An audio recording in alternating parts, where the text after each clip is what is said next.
So, it's time to write your very own async task.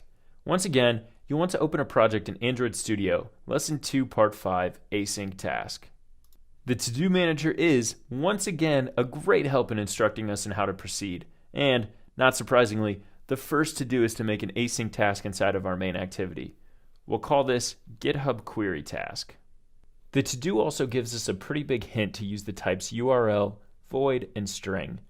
So our execute and do in background method will take URLs, we won't make use of publish progress, and we'll return a string containing the contents of the query. Pretty cool. And, not surprisingly, that's what the next two to-dos tell us to do. First, override do in background and have it take the URL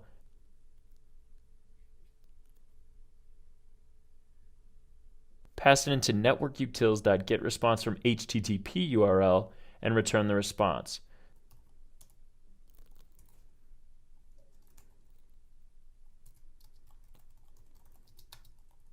Then override onPostExecute to set the results into our search results text view.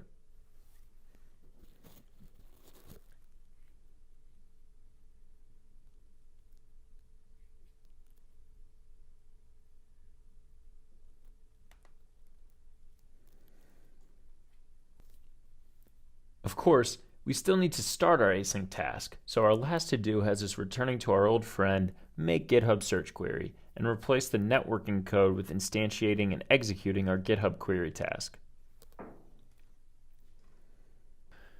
Now it's your turn.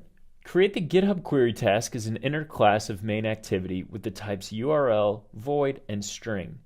Then override the do in background to query GitHub using our networkutils.getResponse from HTTP URL method. Override onPostExecute to set our text view to the return string. Finally, we instantiate our GitHub query task in the existing make GitHub search query function, replacing the existing networking code.